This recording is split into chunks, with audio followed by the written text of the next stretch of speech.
예, 안녕하세요. 오늘은 또 노동시장론에 대해서 같이 한번 살펴보도록 하겠습니다. 하기 전에 먼저 전체 그 개요를 한번 보면은요, 이 노동시장론에서 아무래도 이 노동 수요와 이 공급 문제가 이게 조금 설명을 듣고 이해를 하시면은 재미가 있어요. 예, 그러나 이해를 하지 않고 단순히 암기하면은 이게 또 나중에 혼돈되기 쉽거든요.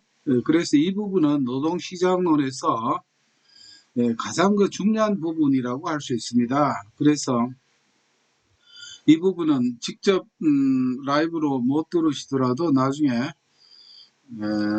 동영상을 통해서라도 꼭 한번 들어보시기를 부탁드리고요.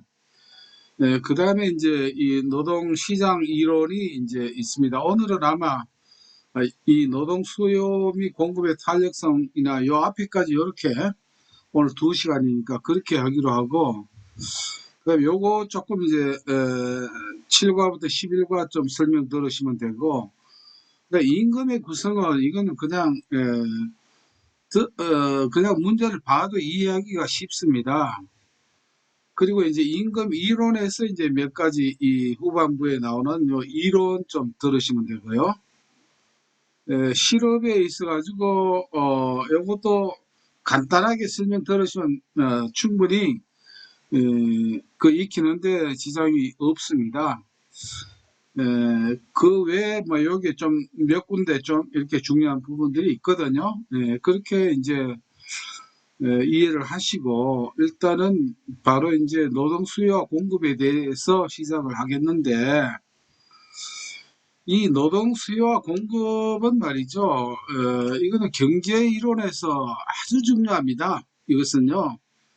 뭐 여러분들이 앞으로 뭐 사업을 하더라든가 뭘 하시더라도 항상 이 수요와 공급, 어떤 노동을 빼더라도 모든 문제에서 수요와 공급은 음과 양의 관계로서 아주 중요하고, 사업을 판단하거나 모든 일을 하는 데서는 아주 중요한 그 이론입니다. 그래서 수요와 공급에서 예를 들자면은 뭐 요새 그 연끌하고 나오는 문제가 바로 뭡니까? 이거는 주택의 수요와 공급의 문제로 인해서 발생하지 않습니까? 만약에 주택 공급이 잘 된다라고 하면은 집값이 이렇게 올라가지는 않겠죠. 왜 그렇습니까? 공급이 잘 안 되기 때문에 올라가는 것이겠죠. 이런 이 관계는 이 수요와 공급 문제에 대해서만 예를 들어서 제가 설명을 한다 하더라도 이걸 한 달 이상 할 수 있는 그런 내용이 이 속으로 들어가면 갈수록 엄청나게 많습니다만은, 그러나 제가 이 시간에는 그래도 여러분들이 가장 기본적인 거, 우리 직업 상담사 시험에 재밌게 합격할 수 있는 그런 거 꼭 필요한 내용만 오늘 제가 설명을 좀 드리겠습니다. 워낙 이건 범위가 크기 때문에 다른 거 못한다 하더라도 일단은 우리가 하는 것은 모든 그 수요와 공급은 모든 데서 다 적용이 됩니다만, 우리가 해야 될 건 뭡니까? 노동의 수요와 공급입니다. 뭐 주택의 수요와 공급이라든가 어떤 다른 그 수요와 공급이 아니고 노동의 수요와 공급입니다. 그리고 미리 하나 참고로 말씀드릴 것은 이 경제 이론은 말이죠, 원칙이 공식이 없습니다. 만약에 계산처럼 경제가 이렇게 발전되는 경우는 어느 나라도 없거든요. 그래서 경제 이론은 어디까지나 가설입니다. 가설이에요. 정론이라고 하는 것은 없습니다. 만약에 정론이 있다라고 하면은 이 불경기라든가 이런 게 없어야 되겠죠. 그러나 전부 다 가설이기 때문에 실제 해봐야 알 수 있는 것이지 이론 가지고 되는 건 아닙니다. 단지 어디까지나 이론을 참고한다는 것이겠죠. 그래서 그런 분야는 일단 고가지로 하고요. 일단 우리가 노동 수요라고 하는 말이 나오는데 이 경제 용어는 유식한 표현이 많이 나옵니다. 우리가 노동 수요라고 하면 그냥 일자리라고 생각을 하시면 됩니다. 노동 수요는 일자리예요. 자, 우리가 이제 일단 기본적인 것을 한번 살펴봅시다. 우리가 이 노동 그 수요와 공급에서는 이 그래프가 나오거든요. 첫째 이제 노동 수요를 한번 볼까요? 노동 수요. 노동이라고 생각하지 말고 예를 들어서 이렇게 생각해 봅시다. 어떤 상품의 가격이 있어요. 가격이 있고 이쪽에는 판매 수량이 있다라고 해봅시다. 수량이. 자, 이럴 경우에는 봅시다. 가격이 비싸면 어떻습니까? 가격이 비싸면 사는 사람이 어떻습니까? 적어집니다. 가격이 내려올수록 여러분들도 뭐 생필품이라든가 이런 것도 보면은 어때요? 가격이 비쌀 때는 적게 사겠죠. 가격이 내려오면은 이 판매 수량은 어때요? 이건 커집니다. 이 가격은 내려오고 그 대신 수량은 이렇게 커지는 것이거든요. 그래서 이런 그 원리를 우리가 생각을 하면은 노동 수요는 여기에는 이 뭐냐면은 여기는 가격이 아니고 임금입니다. 임금이고 여기에는 쉽게 말하면 일자리라고 생각하면 됩니다. 노동 수요 일자리예요. 일자리. 어때요? 임금이 비싸면은 자 우리가 먼저 아셔야 될 것은 노동 수요는 누구 입장에서 생각해야 됩니까? 일자리는 노동을 공급하는 사람 입장입니까? 기준이 아니면 사용주 기업 입장입니까? 일자리는 누가 만듭니까? 기업이 만들거든요. 그럼 우리가 기업 입장에서 한번 생각을 해봅시다. 임금이 너무 높으면은 기업에서 일자리를 많이 만들게 적거든요. 그러나 임금비가 자꾸 임금이 내려오면 어떻게 될까요? 그러면 기업에서는 더 많은 인원을 고용을 할 수 있습니다. 그래서 일자리는 어때요? 자꾸 커지겠죠. 일자리는 오른쪽으로 이렇게. 그러나 임금이 올라가면 어떻게 될까요? 일자리 이렇게 줄어든다는 것이죠. 이게 수요의 곡선입니다. 그럼 이번에 공급 곡선은 또 다릅니다. 공급 곡선은 어떻게 되느냐? 공급은 임금이 있어요. 임금이. 일을 하는 사람이 자 처음에 임금이 뭐 적을 때는 어때요? 일하려고 하는 사람이 줄어듭니다. 그래 임금이 올라가요. 올라가면 갈수록 돈 버는 재미 때문에 어떻게 할까요? 일하러 오는 사람들이 자꾸 늘어나는 것입니다. 그렇겠죠. 예를 들어서 보십시다. 그 취직하려고 하는 입장에서는 한 달에 100만 원 주는 일자리보다 300만 원, 500만 원을 주면 임금이 올라가면은 어때요? 그쪽을 더 많이 공급이 되겠죠. 이런 원리입니다.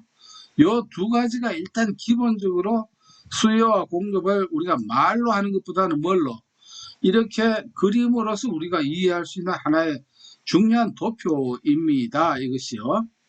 그래서 이것을 또 다른 말로 설명을 하면은 이게 이제 노동 수요 곡선이에요. 노동 수요입니다. 일자리, 노동 수요. 이거는 노동 공급입니다. 공급. 자, 이 노동 수요 곡선은 일자리는 오른쪽 우하향하죠. 오른쪽 아래로 내려옵니다. 우하향이라고 합니다. 우하향. 그러면 반대로 노동 공급 곡선은 어때요? 우상향이 되죠. 우상향이 됩니다. 요 개념을 일단 이해를 하시고 그 다음에 이것은 자 임금과 일자리는 어떻게 할게요? 정비례입니까? 반비례입니까? 이거는 반비례합니다. 아시겠죠? 그런데 노동 공급은 어떻게 임금이 올라갈수록 여기서 정비례하고 있습니다. 이게 차이라는 것이죠. 정비례와 반비례 차이입니다. 그래서 오늘은 일단은 뒤에 조금 더 이제 우리가 살펴보겠지만은 일단은 시작하기 전에 이러한 것을 이제 이해를 하시고 내려가면 됩니다. 그러면은 영어 풀이부터 볼까요? 노동 수요 나오면 일자리라고 생각을 하십시오. 물론 정확한 표현이 아닙니다. 깊이 할 필요 없다는 것이죠. 우리가 생산 요소라고 하는 이런 말이 많이 나와요. 생산 요소는 뭔가 물건을 만드는 기업에서 물건을 제조하기 위해서는 뭐가 필요할까요? 재료가 필요하죠. 재료 없이 만들 수는 없거든요. 하나의 원재료입니다. 그 다음에 노동의 대체 요소라고 하는 이런 말이 나옵니다. 노동의 대체 요소 또는 자본이라고 하는 말을 써요. 우리가 일반적으로 돈이라고 하는 그런 자본이 아니고 이 시장론에서는 이 자본이라고 하는 것을 뭐라고 하냐면 기계를 돌리는 설비, 기계, 기술 이런 것들을 하나의 뭐냐면은 자본이라고 합니다. 자본이라고 하고 이것이 노동의 대체 요소입니다. 노동과 바꿔지는 거죠. 쉽게 말하면 그 전에 수공업으로 할 때는 손으로 다 할 때는 어때요? 사람들이 100명이 필요한데 그러나 자동화되면 어떻게 될까요? 사람이 하는 일을 기계가 대신하잖아요. 그러니까 대체 요소가 되는 것이죠. 그래서 요것을 일단 기본적으로 요까지 일단 오늘 이해를 하시고 그러니까 기계가 들어오면은 쉽게 말하면 우리가 마르크스 같은 경우는 어떻게 했습니까? 기계를 파괴시키라. 이런 산업혁명 때 그런 말이 나왔거든요. 기계를 파괴시켜야 된다. 왜? 노동자 일자리가 없어지니까 그런 그 얘기도 있습니다. 그리고 오늘 학습 초점은 노동 수요는 사용자 기준, 기업체 입장의 생각을 항상 하고 판단을 해야 뭔가 분별이 됩니다. 이게 노동 수요인지 공급인지 어디에 해당되는 내용인지 알기 위해서는 노동 수요 하면은 항상 기준이 사용자 기준이고 반대로 노동 공급은 누구 기준입니까? 일반 취업하려고 하는 사람들 기준으로 보면 됩니다. 그러면은 여기에서 먼저 이 그래프에서 이제 보셔야 될 게 다시 한번 노동 수요를 볼게요. 자, 여기서 반드시 아셔야 될 게 있습니다. 이 곡선이 이렇게 반비례를 하는데 반비례를 하는 형태는 여러 가지입니다. 뭐 이렇게도 나올 수 있고 이렇게도 나올 수 있지만은 어쨌든 이렇게 반비례 형태가 됩니다만은 자, 임금은 말이죠. 임금이라고 하는 것은 이 곡선 상 위에서 움직입니다. 임금은 아시겠죠? 임금은 이 곡선 상에서 움직입니다. 그래서 임금 자체는 이 노동 수요 곡선을 좌로나 우로나 움직이게 할 수 있는 요인이 아니다라고 하는 것을 먼저 생각을 하셔야 됩니다. 왜? 임금 자체는 이 점상에서 움직인다는 거 이걸 기억을 해 주시고 그런데 이렇게 노동 수요 곡선이 이렇게만 움직이는 게 아니고 때에 따라서 이 전체 자체가 이렇게 우측으로 이동하는 경우도 있어요. 때에 따라서 이 자체가 좌측으로 이동을 하는 경우도 있어요. 이게 형태가 어떤 상황에 따라서 그것이 바로 뭐냐면은 이런 노동 수요 곡선 자체를 움직이게 하는 네 가지 요인이 있습니다. 이 자체를 움직이는 요인이 먼저 아셔야 될 것은 임금 자체는 아닙니다. 임금은 여기에 있던 어디까지나 이 선상에서 움직이지 임금 자체가 이 선을 좌우로 이동시킬 수는 없다는 것이에요. 그러면은 이 곡선 자체를 우향하는 곡선 자체를 좌로나 우로나 이동시키는 네 가지 요인이 있습니다. 첫째는 노동의 대체 가능성입니다. 대체. 쉽게 말하면 아까 말씀드렸죠. 기계나 설비 이런 것들이 있으면은 어떻게 하냐면 이 자체가 대부분은 이 좌측으로 움직입니다. 쉽게 말하면 이런 것 때문에 일자리가 어떻게 돼요? 줄어드니까 이 곡선 자체가 이쪽으로 좌측으로 이동을 합니다. 좌측으로 이동을 하겠죠. 그래서 임금도 낮아지고 어떻게 돼요? 여기에 비해서는 노동 그 양도 줄어들게 돼 있어요. 이렇게 줄어들. 이래서 노동의 대체 가능성이 이 곡선 자체를 움직이는 요인이고 두 번째는 다른 생산 요소의 공급입니다. 다른 생산 요소, 즉 그 기업에서 제품을 만들려고 하면 반드시 뭐가 있어야 됩니까? 재료가 있어야 되겠죠. 그런데 재료가 공급이 잘 되느냐 안 되느냐에 따라서 이 자체가 좌우로나 우로나 움직이게 한다는 것입니다. 재료가 없으면 어떻게 될까요? 기업 측에서는 항상 일자리를 줄여야 되겠죠. 왜? 일거리가 없는데 임금을 지불할 이유가 없지 않겠습니까? 예, 이렇게 되는 거예요. 그러나 만약에 재료가 막 풍부하게 들어오면 어떻게 해요? 그 재료를 가지고 제품을 많이 만들기 위해서는 어떻게 이게 올라가요. 그러니까 우측으로 이동을 해서 일자리를 어떻게 더 많이, 이건 일자리 숫자입니다. 임금도 올리고 이게 일자리 숫자죠. 더 늘어나는 거죠. 이렇게 오른쪽으로 간다. 그래서 이 생산 재료, 원재료의 이 공급과 가격이 중요합니다. 자, 여기서 여러분들이 이제 아셔야 될 게 시험에 함정이 나옵니다. 함정이 뭐냐면 다른 생산 요소의 수요라는 말이 나오면 이게 함정이에요. 수요는 아닙니다. 공급입니다. 공급. 만약 이 회사가 다른 생산 요소의 수요라고 하면 수요는 우리가 뭐냐면 팔리는 거를 판매를 말합니다. 판매 아시겠죠? 판매를 수요라고 하는 거예요. 그러면은 만약에 다른 생산 요소의 수요라는 말이 나오면은 이 회사는 이 원재료를 가지고 제품을 만드는 게 뭐 한다는 겁니까? 제품은 그냥 판다는 게 되거든요. 그러니까 이 함정에 넘어가시면 안 된다 하는 것을 뒤에 문제도 이 문제가 아주 빈번하게 출제가 됩니다. 공급이 원활해야 된다. 이것이 다시 말하면 일자리를 많게 하기도 하고 적게 하기도 하는 그 결정해주는 요인이 된다는 것이죠. 그 다음에 자, 그 기업에서 제품을 많이 만들었습니다. 최종 생산물이 뭡니까? 하나의 제품이에요. 우리가 재화나 서비스, 앞에 직업정보론에 나왔던 그런 거죠. 이런 것들이 결합물의 최종 형태, 직업정보론을 빌려서 얘기하면 그런 거예요. 어쨌든 간에 최종 상품이 수요 잘 팔려야 됩니다. 안 팔리면 결국 기업은 어떻게 할 거예요? 일자리 잘라야 되겠죠. 잘 팔리면 어떻게 해요? 일자리를 늘리는 것이죠. 그래서 상품의 판매나 또 가격에 따라 영향이 됩니다. 아무리 많이 만들었지만 가격이 형편없어서 적자가 나는 그런 상태로 판매하면은 기업에서는 어쩔 수 없이 또 어떻게 해야 됩니까? 일자리를 감소할 수밖에 없다는 것이에요.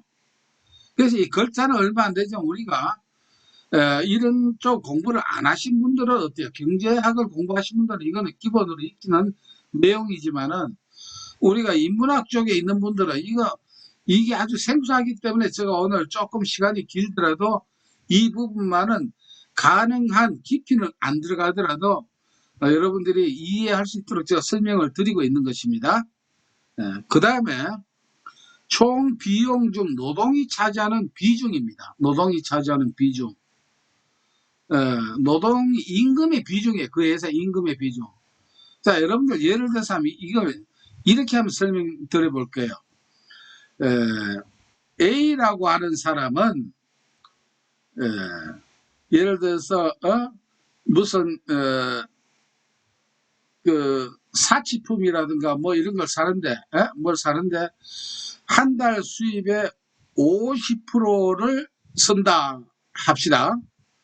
또 B라고 하는 사람은 한 달 수입의 10%를 쓴다라고 합시다. 10%를. 이거는 다시 만약 여가라고 합시다. 레저를 하는데 쓰는 돈이. 그러면 이 사람이 돈이 만약에 임금이 더 10% 올라가게 되면 어떻게 됩니까? 이 사람은 10% 올라간 거에 또 5%가 더 가산되겠죠? 그러면 55%를 지출해요. 100만 원 기준으로 합시다. 예를 들어서 그 사람이 A나 B나 똑같이. 그럼 50만 원을 쓰고 이 사람이 110만 원 되면은 임금이 이 사람은 55만 원을 지출하는 거예요. 여가에.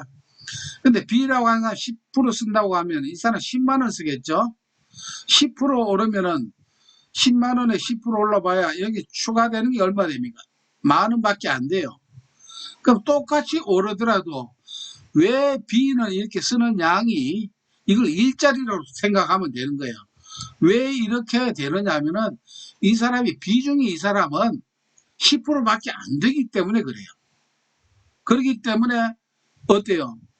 임금이 오르더라도 뭐냐면은 증가되는 건 10,000원밖에 안 되고 A라고 하는 사람은 어떻게 됩니까? 50% 쓰는 사람은 50,000원이 더 증가되는 거예요.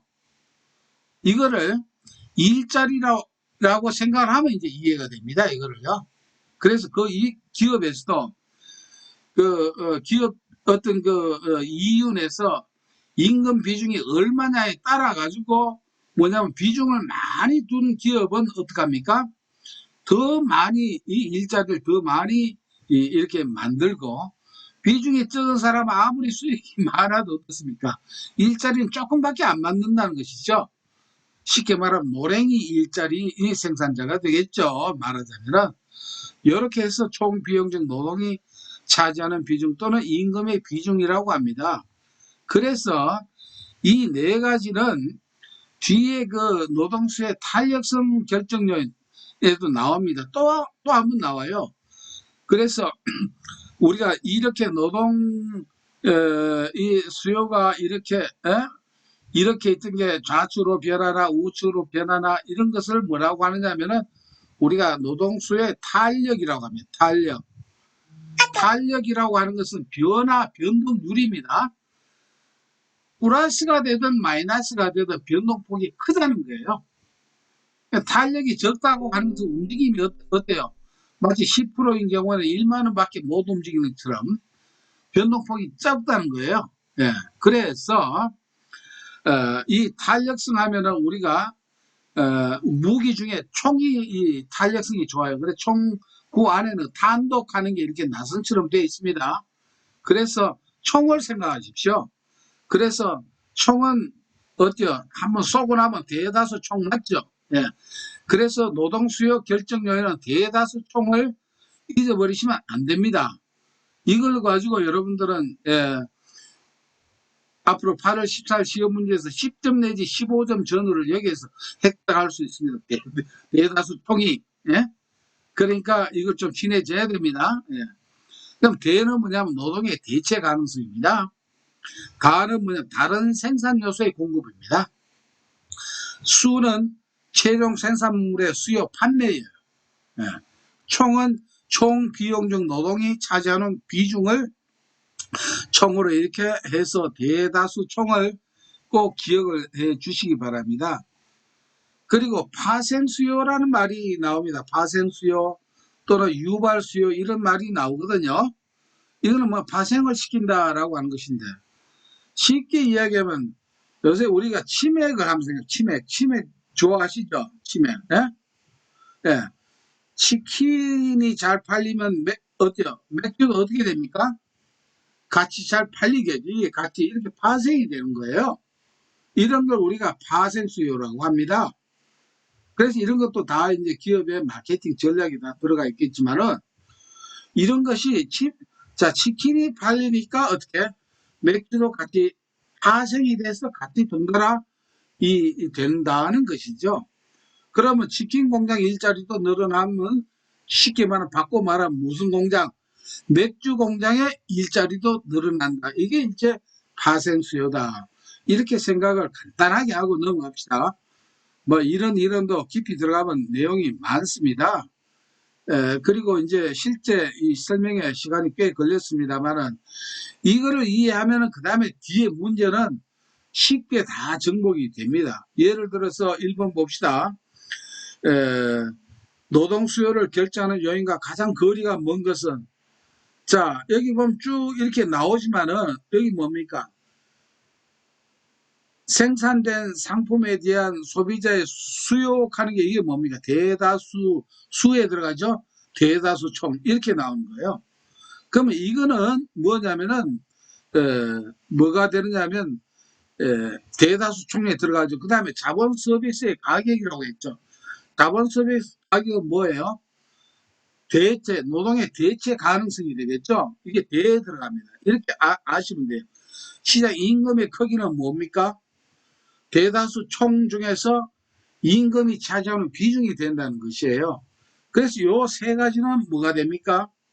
이것은 노동 수요를 결정하는 것인데 개인의 여가에 대한 태도는 대다수총이 아니다. 이렇게 해버리면 이 문제가 쉽게 정리가 됩니다. 그렇지 않고 이게 뭐지 머리로 이게 수요가 어떻게 될까 이래 시간 굴리다가 이거 몇 문제 풀다가 시간 다 지나가서 땡돼 버립니다. 아시겠죠?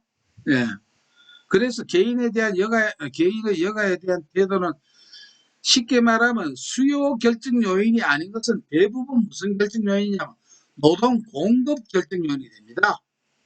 노동 수요 결정 요인이 아닌 것은 노동 공급의 결정 요인 뒤에 나옵니다만은 노동 공급 결정 요인은 워낙 많아가지고 그거 없습니다. 그러니까 그거 다 알려고 하지 마시고 노동 수요 결정 요인만 익히면은 나머지는 노동 공급 결정 요인이다.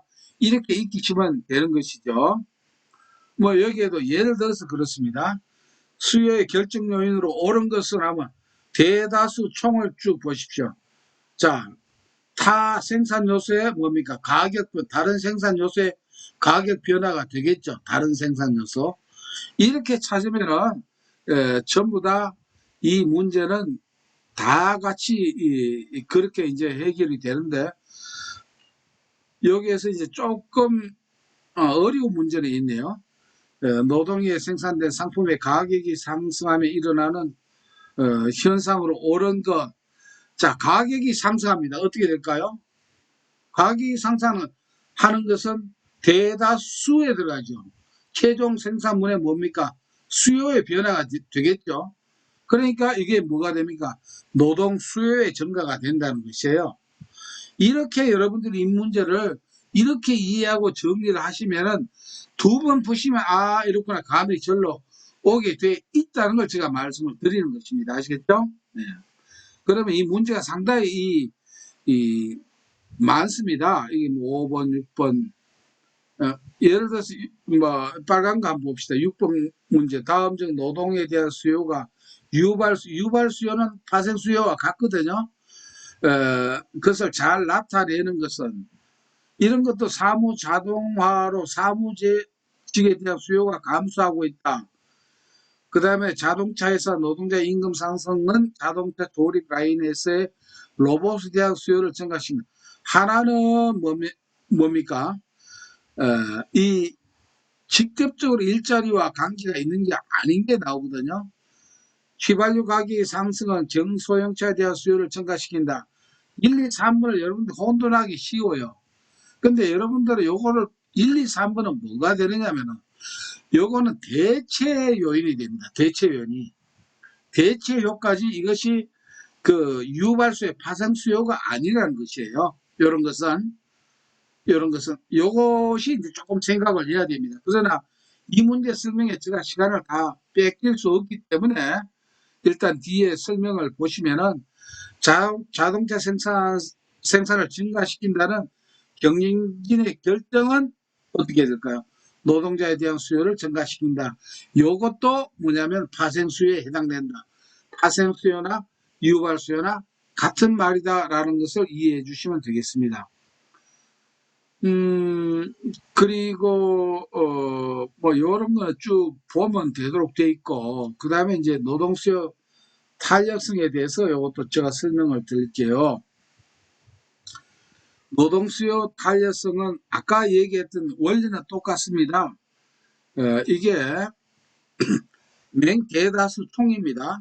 총인데 아까는 결정 요인만 나왔어요. 노동의 대체 가능성. 그 다음에 다른 생산 요소에 왜 빨갛게 있는지 압니까? 수요 탄력성 함정 나오면 여기 속지 마세요. 이거는 다른 생산 요소의 공급 탄력성이 돼야 됩니다.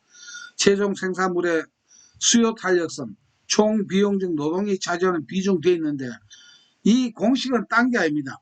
이 네 가지가 클수록 커지고 작을수록 작아진다는 것이에요. 근데 이게 큰데 이게 반대로 가면은 이거는 땡이다. 답이 틀린 답이라는 것입니다.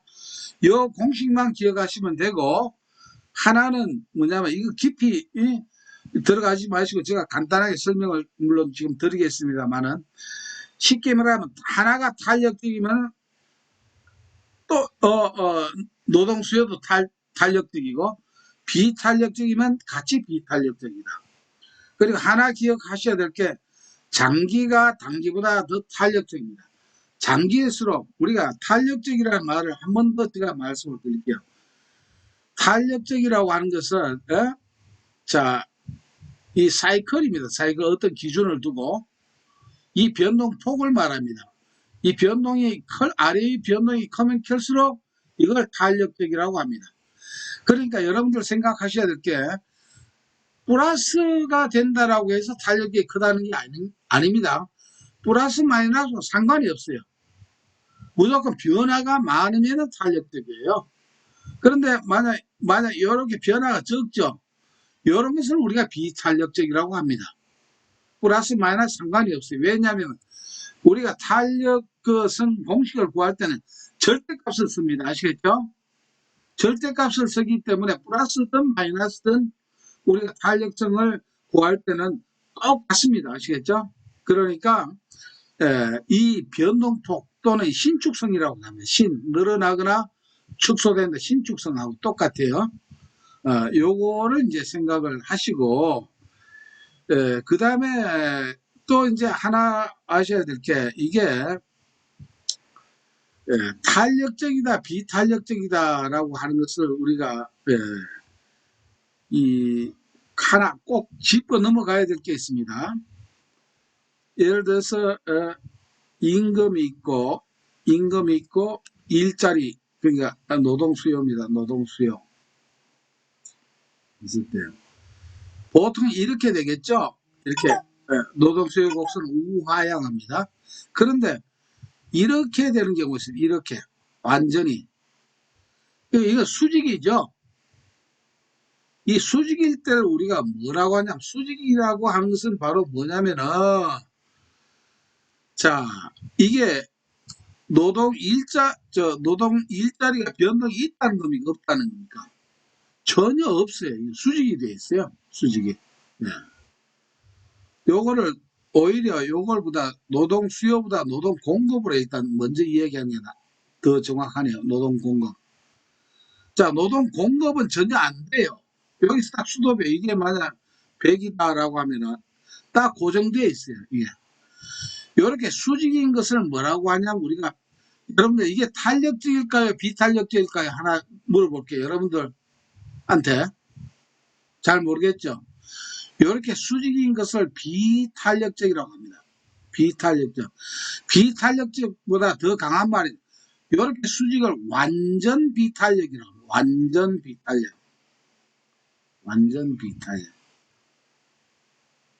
완전 비탄력이라고 합니다. 아시겠죠? 자, 그러면은 반대로 이게 수평이 됐다고 합니다. 수평이 되는 것을 우리가 완전 탄력이라고 합니다. 그러면은 이게 혼돈돼요. 그래서 제가 여러분들한테 팁을 하나 드릴게요. 뭐냐면은 자, 여러분들 비가 하늘에서 비가 오죠. 뭐 소나기도 오고 비가 이렇게 옵니까? 이렇게 옵니까? 위에서 밑으로 내려오죠. 위에서 밑으로 내려오니까 비를 생각하세요. 그러니까 뭡니까? 이거는 수직이면 비탄력적이고 옆으로 오면은 완전 탄력적이다. 하나만 알면 되잖아요. 반대로 생각하면 되니까. 그리고 요 중간에 요렇게 돼 있습니다. 여기 45도 각도로 아시겠죠? 아니면 또는 이렇게 45도 각도로. 요렇게 된 것이 뭐냐면 요 탄력성을 1이라고 합니다. 1. 요걸 1이라고 하고 1보다 넘으면은 어떻습니까? 이게 비탄력 1보다 커지니까 여러분들 숫자를 그꼴 생각하면 안 됩니다. 1보다 넘으면은 어떻습니까? 비탄력적이고 1보다 적으면은 어떻습니까? 탄력적이 된다 하는 거. 요걸 기억해 주셔야 됩니다.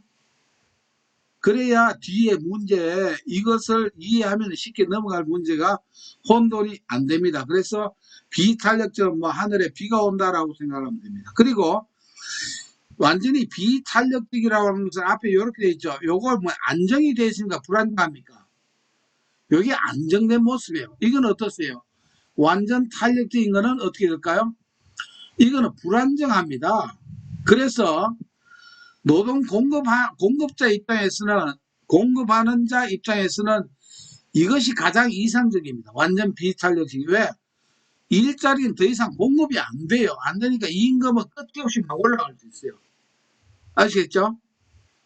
노동자는 이것을 가장 선호합니다. 이게 임금은 어때요? 뭐 무한대로 막 올라갈 수도 있어요. 더 이상 공급이 안 되니까. 예. 그러나 기업 입장에서 좋아하는 건 뭡니까? 옆으로 이걸 좋아합니다. 기업 입장에서. 왜? 임금은 딱 고정되어 있어요. 그러나 뭐 하루에 예? 하루에 일당을 10,000원 준다고 하더라도 어때 임금은 더 이상 올라가지를 않아요. 그런데 어떻게 해요? 일자리 하는 사람들은 계속 늘어나는 거예요. 이것을 우리가 기업주 갑질한다라고 하죠. 이렇게 갑질 이렇게 하면 안 되겠지만은 왜? 10,000원 해도 일하는 사람들이 몰려드니까. 예, 요것도 참고로 여기에 다 설명을 하려면 길기 때문에 이렇게 제가 이 이론을 먼저 여러분들 좀 정리를 해놓는 게 좋습니다. 해놓는 게. 자, 우리가 여기에서는 틀린 답안을 좀 기억해 볼까요? 다른 요소와의 대체 가능성이 높을수록 다른 생산 요소가 되겠죠. 노동에 대한 탄력성은 작게 되는 게 틀렸죠. 대체 가능성이 높으면은 노동에 대한 탄력성은 쉽게 말하면 노동 수요에 대한 탄력성은 어떻게 됩니까? 커져야 된다는 것이에요. 생산물에 대한 수요가 탄력적이라는 것은 상품이 잘 팔린다는 것이겠죠. 탄력적일수록 노동 수요는 더욱 비탄력적이 된다. 이 거꾸로 나가면 안 됩니다. 총 생산비에 대한 노동 비용의 비중이 클수록 노동 수요는 어떻게 되나 비탄력. 이렇게 역행하는 것은 안 된다는 겁니다. 이게 어떤 그 대표적인 그러한 그 예고요. 앞에 말했던 이 공식을 다시 한번 복습하는 거죠. 클수록 커지고 적을수록 적어진다고 하는 겁니다. 그래서 여러분들이 이 내용을 깊이 몰라도 좋다는 겁니다. 여기까지만 이해하고 뭐냐면은 여하튼 클수록 커지고 적을수록 적어진다. 여기에 역행하면은 이게 틀린 거다라고 하는 것을 기억하시면 되겠습니다. 원래 이런 노동수요 탄력성은 힉스 마샬이라고 하는 이 법칙에 관해서 이 마샬은 유명한 이 경제학자입니다만은 그 더 이상 알 필요는 없거든요. 그냥 그렇다. 마샬이 아마 뭐 서부 총잡인지 몰라도 이 탄력성 공식을 만들어냈다라고 생각을 하면 됩니다. 예를 들어서 여기에서도 그냥 한 문제만 풀어볼게요. 나머지는 여러분들 제가 이 초점 설명을 이해하시면 뒤에 문제 푸는 데는 전혀 지장이 없기 때문에 그렇습니다. 최종 생산물에 대한 수요, 대다수 총의 수가 나왔죠. 탄력적일수록 노동에 대한 수요, 노동에 대한 수요는 딴 게 아닙니다. 일자리라고 생각하면 됩니다. 이게 뭔가 하지 마십시오. 노동 수요는 일자리, 예. 탄력적이 된다. 맞죠? 같이 가죠. 다른 요소와의 대체 가능성이 높을수록 노동에 대한 탄력성은 어떻게 작게 된다. 이게 역행을 하잖아요. 그래서 이렇게 답이 이렇게 쉽게 찾을 수 있는 것입니다. 이 공식을 통해서 이렇게 푸시면은 제가 여러분들 이해를 위해서 기초 설명에 시간이 많이 들어갔습니다만은 그러나 요걸 이해하면은 그 나머지는 이해하는데 전혀 지장이 없습니다. 다 똑같은 문제, 전부 다 대다수 총으로 전부 다 해결이 다 됩니다. 자, 여기서 기업에서 단기 노동 수요를 증가시키는 요인. 단기적으로 노동 수요 증가시키는 것은 그 회사의 제품이 갑자기 잘 팔릴 때입니다. 요거는요. 상품의 수요가 증가할 때. 물론 딴 것도 물론 뭐 보니까 관계는 깊이 들어가면 없습니다만은 상품의 증가다. 이것도 어차피 대다수 총 중에서 수에 들어가겠죠.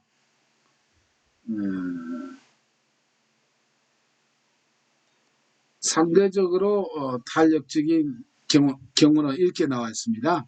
요것도 쭉 보면은 딴 거 보지 마십시오. 대다수 총 중에서 총이 안 나왔지만 여기 뭐가 나왔습니까? 노동 비용이 증가하는 경우죠. 예. 총 임금 중 노동 임금 비중이 증가하는 것. 이렇게 되면 됩니다. 자, 여기서 보십시오. 노동의 공급선이 수직인 경우 이렇게 돼 있잖아요. 수직인 경우는 탄력적이라 했어요. 비탄력적이라 했어요. B라고 했죠. 그러니까 비탄력적이 되는 거예요. 이렇게 안 하고 여러분들이 깊이 이 어떤 기본적으로 수요와 공급 곡선에 대해서 수요 공급 곡선 복잡하게 나오면 엄청나게 많아요. 그림이 많고 함수도 나오고 많아요. 그러나 우리는 뭐만 하면 된다? 예, 지금 8월 14일 합격할 정도만 하면 되기 때문에 이렇게 정리를 하고 넘어가야 되겠습니다. 이런 경우도 바로 이게 수직이다 하면은 B를 생각하면 된다는 것입니다. 여기에도 보면 한번 봅시다. 상품 수요가 탄력적이면 탄력성이 높아지는 거 맞죠? 숙련 정도가 높을수록 노동수의 임금 탄력성은 감소된다. 요거는 좀 설명을 제가 해드릴게요. 왜 그러냐면은 요건 뒤에 노동 시장론에서 나오는데 노동 시장론에서 자, 숙련도가 아주 높으면은 이게 원래 뭐냐면 고임금입니다. 아시겠죠? 기업에서 고임금을 줘야 돼요. 고임금을 줘야 되면은 이런 사람들은 함부로 회사에서 쫓아내거나 새로 모집하거나 하기 어렵죠. 그러니까 이런 사람들은 움직임이 적어요. 그러니까 임금 탄력성이 어떻게 될까요? 노동수의 임금 탄력성은 이게 줄어든다는 겁니다. 요거는. 왜냐하면 이걸 높을수록 증가한다로 이렇게 생각하면 안 됩니다. 이 문제는. 이런 건 특별히 기억해 놓으시면 되겠죠. 숙련 정도가 높을수록 이거를 효율 임금 제도라고 합니다. 효율 임금 제도는 어디에서 쓰느냐면은 주로 대기업에서 사용하는 임금 제도인데 높은 임금을 주되 그러나 새로 잘 뽑지도 않고 쫓아내지도 않아요. 특별한 사정이 없으면. 그러니까 안정이 됐죠. 거의 수직 상태가 된다는 거예요. 이게.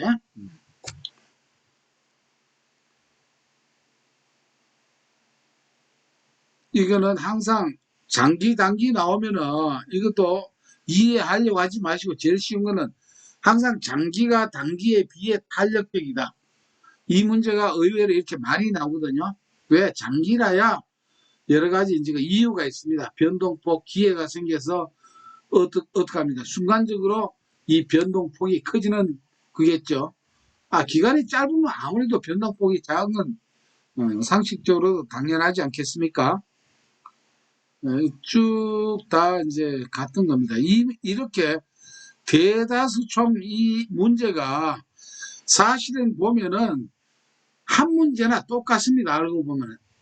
이게 문제수가 지금, 22번이지만 한 문제나 같다는 거예요. 예를 들어서 수입이 제한되었던 자동차의 수입이 자유화되었다라고 할 때, 자동차 수입이 자유화됐습니다. 그러면 어때요? 자동차 공급이 많이 되겠죠. 그러면 어떻게 될까요? 국내 노동수의 탄력성은 어떻게 될까요? 판매가 잘 안 되겠죠. 그냥 노동수의 탄력성은 어떻게 돼? 판매 변동이 크다는 거예요. 이게 안정되지 않고 변화가 커진다.